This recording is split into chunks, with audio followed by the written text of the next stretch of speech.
welcome back to another episode of Stop and Go F1, another emergency news video for the week. This time discussing 2026 regulations. They were all revealed today. We've heard rumours and all this kind of stuff of what it's going to be. The concept car has been released as well. We're going to get into all of that and more as we go through this video. Remember to like and subscribe because we'll have all the coverage of the Canadian Grand Prix coming up over the next weekend.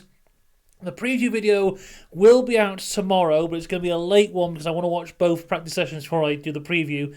But that will be there. Then we'll have coverage of qualifying and the race and driver ratings. All that to come over the weekend. Let's talk about the 2026 regulations. And the big point, there's a few big points to make here, but the big point they want to get across the most is that these cars are smaller and lighter. And the word they use a lot is nimbler, which I didn't really know that you could say the word nimbler, but they said it a lot. The cars are nimbler.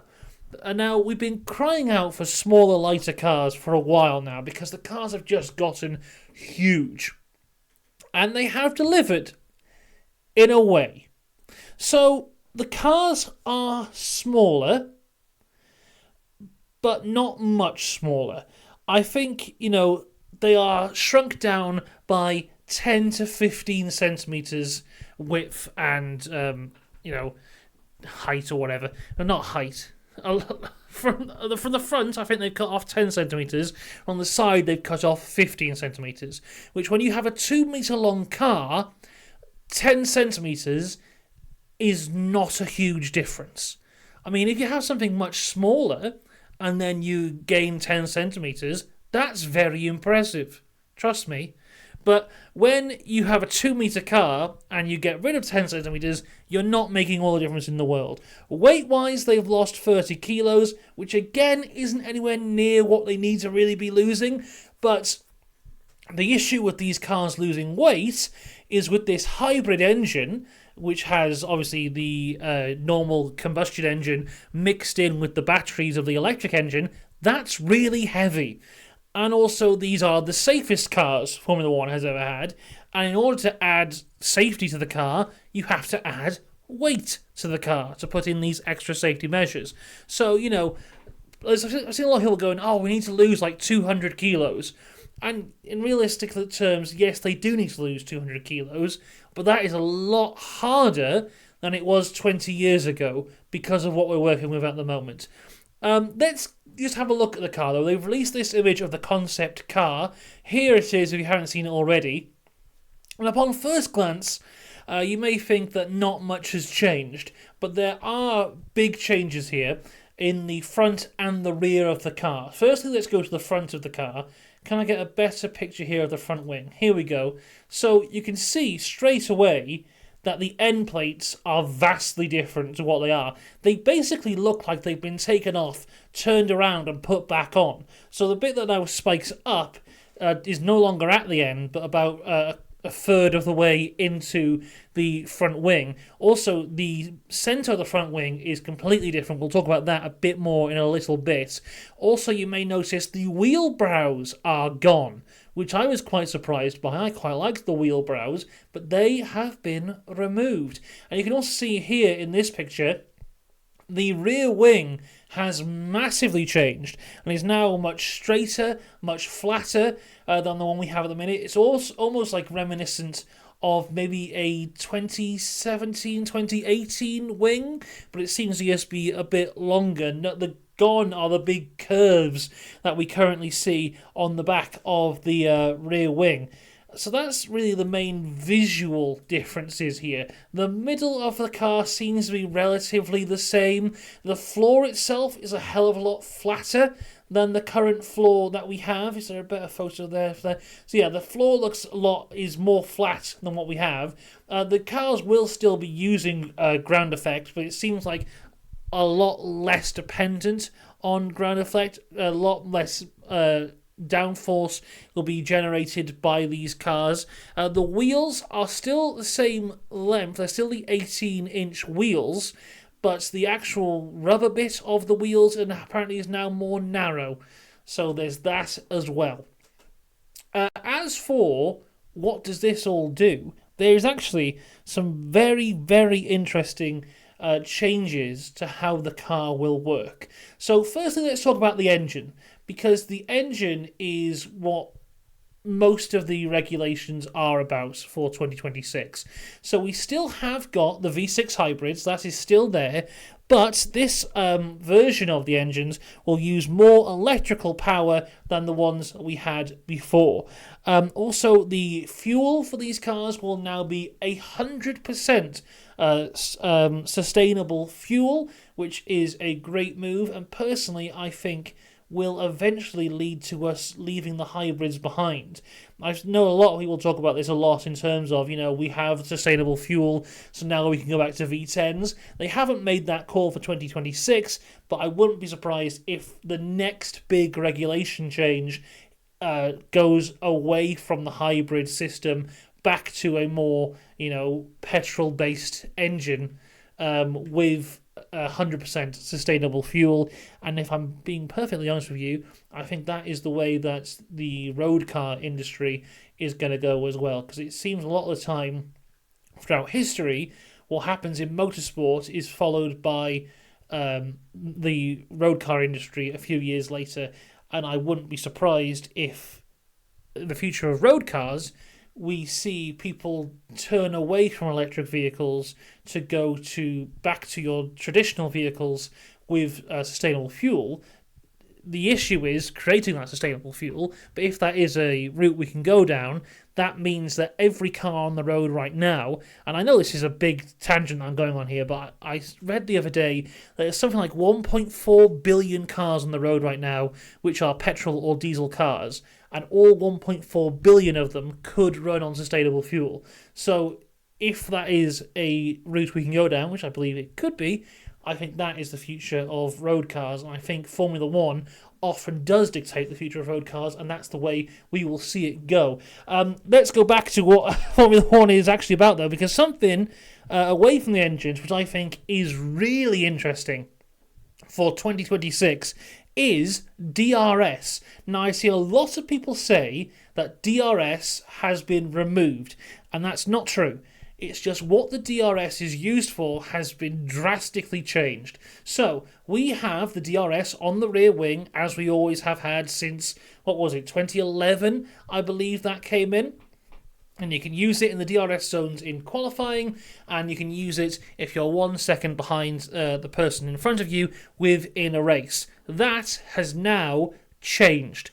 So, no longer in the race will we have the scenario that you have to be a second behind to use that DRS. You'll now use DRS in every DRS zone on every lap for every car. So the DRS will be open for everyone all the time as long as you are in a DRS zone. That 1 second rule has gone. And an additional change to that is the front wing, because this front wing is now made up of 3 movable parts, and when you are in that DRS zone, not only will the rear wing open up, but the front wing will open up as well, directing the air fully through the car towards the back, towards the rear wing to increase the acceleration of the car. Now that is a massively, drastically different move that I'm actually really quite excited about, because I think that will massively improve racing. No more DRS trains. They hopefully will be a thing of the past.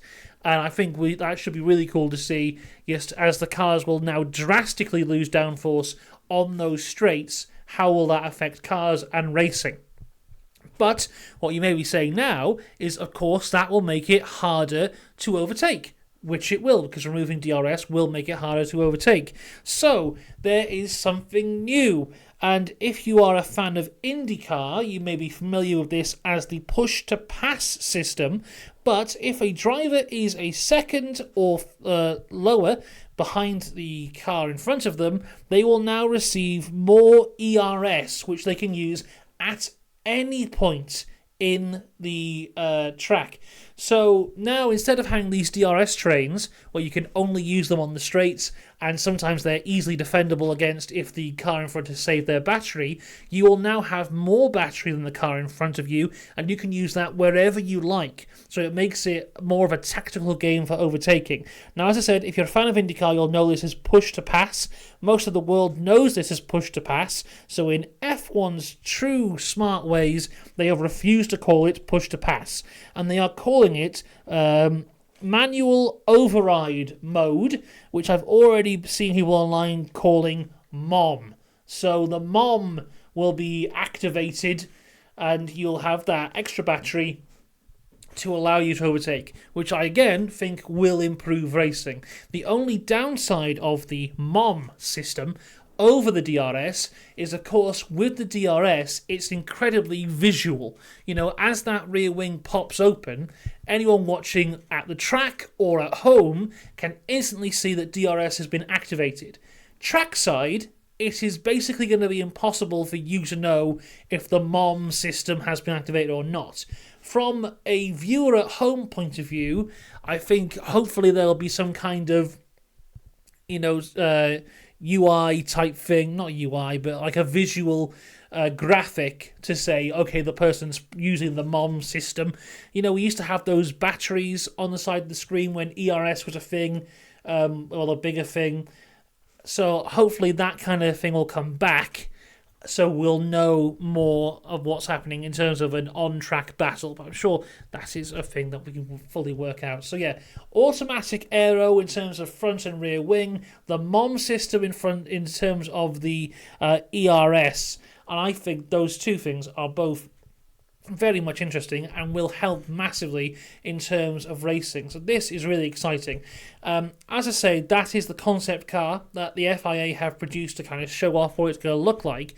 But what we saw in 2022 was all the teams turn up for testing with cars that look drastically different. Of course, we had the Mercedes no pods.